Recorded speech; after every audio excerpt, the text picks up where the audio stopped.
Bismillahirrahmanirrahim. Assalamualaikum warahmatullahi wabarakatuh. Saya Siti Zainab akan mempresentasikan tentang efek krusial korupsi.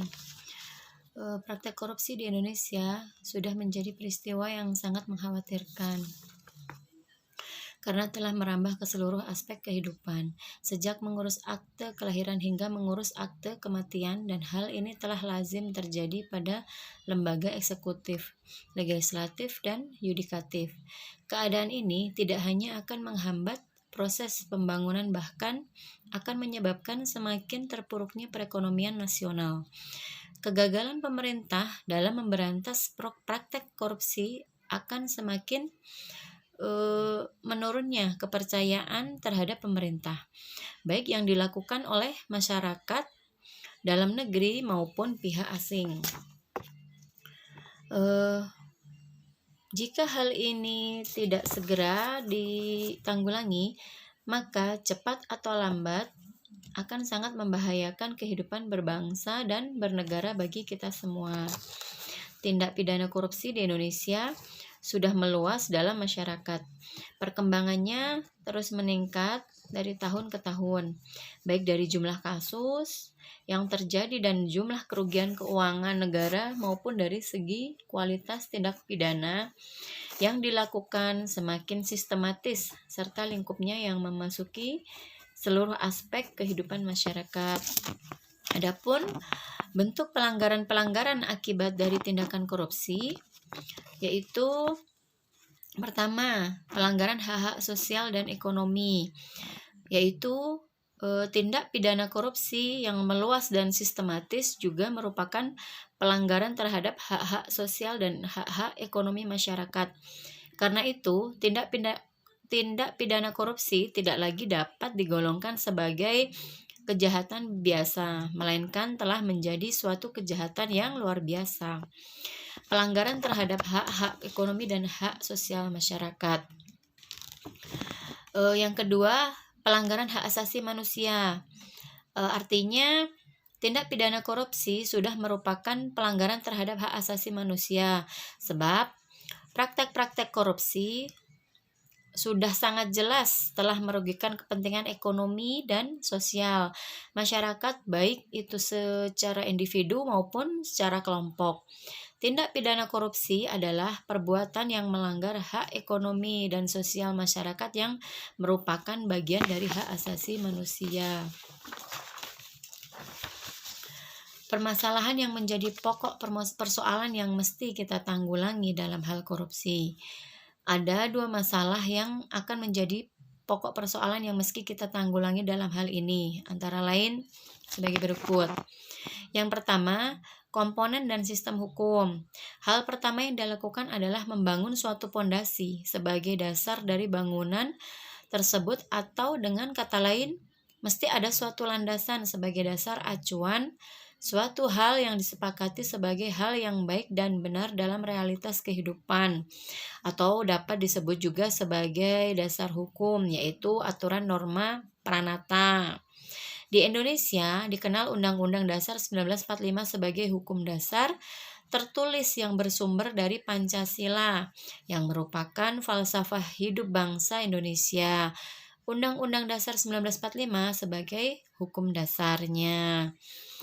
Yang kedua, langkah-langkah yang ditempuh oleh penegak hukum.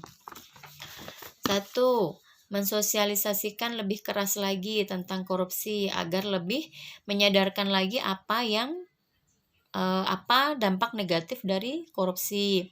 Yang kedua, penegak hukum berlaku adil seperti yang tercantum di Undang-Undang 45 yang menjadi pedoman hukum kita. Yang ketiga, yang melanggar hukum harus ditindak tegas,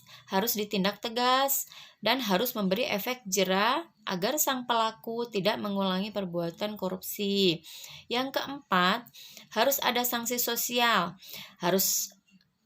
dan sanksi moral agar ada efek jera di hati para pelaku dan mengurungkan niatnya untuk melakukan pelanggaran atau kejahatan lagi.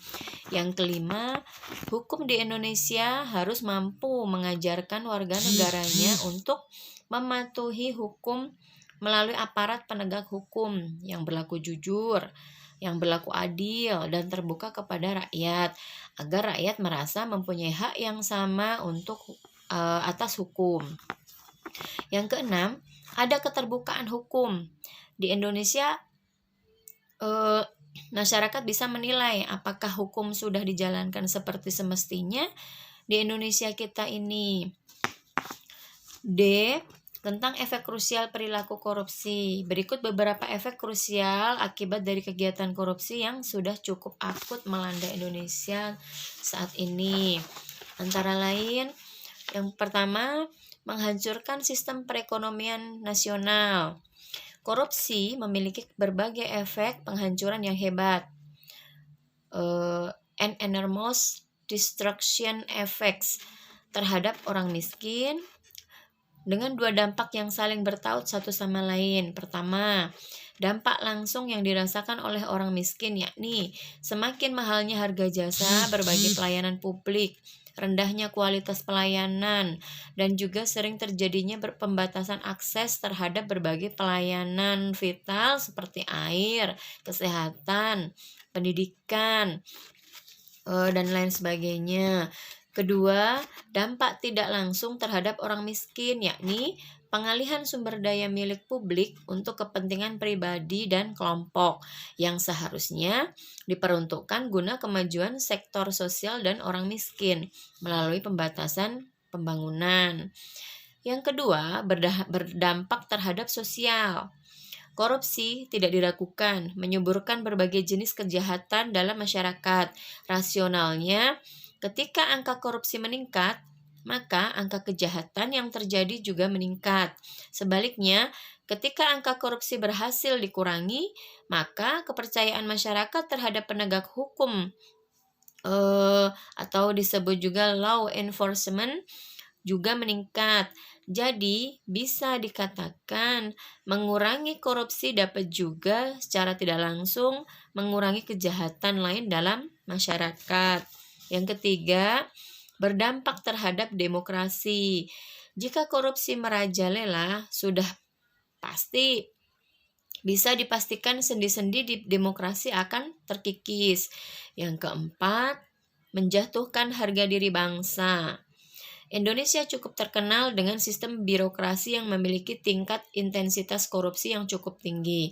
Fakta bahwa Indonesia menjadi sarang para koruptor telah menjatuhkan harga diri bangsa Indonesia di mata dunia internasional. Akibatnya, para investor asing pun berpikir dua kali untuk menanamkan saham investasinya di Indonesia. 5. Berdampak terhadap fungsi pemerintahan. Korupsi menghambat peran negara dalam pengaturan alokasi dana. Korupsi menghambat negara melakukan pemerataan akses dan aset. Korupsi juga memperlemah peran pemerintah dalam menjaga stabilitas ekonomi dan politik.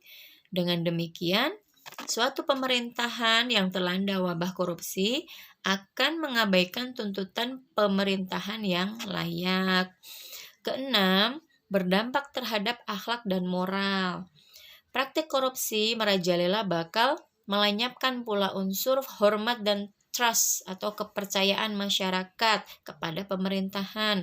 Karenanya, praktik korupsi yang kronis menimbulkan demoralisasi di kalangan masyarakat. Korupsi yang menjangkiti kalangan elit turut memaksa masyarakat menganut berbagai praktik di bawah meja demi mempertahankan diri. Yang ketujuh, berdampak terhadap perekonomian.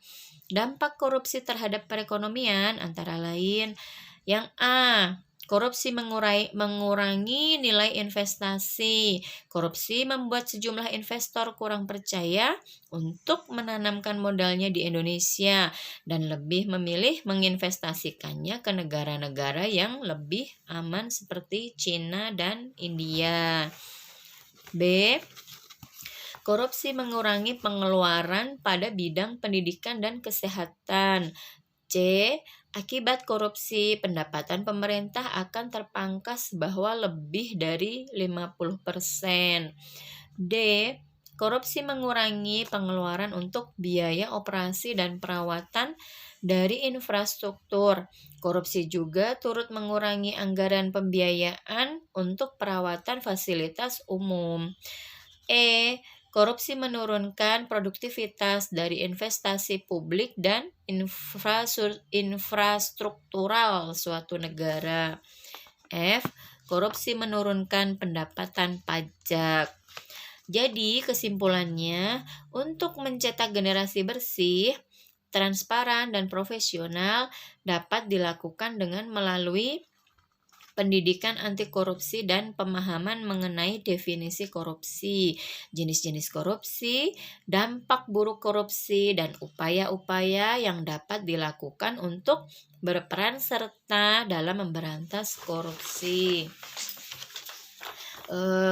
Demikian presentasi dari saya tentang efek krusial korupsi. Sekian dan terima kasih. Wassalamualaikum warahmatullahi wabarakatuh.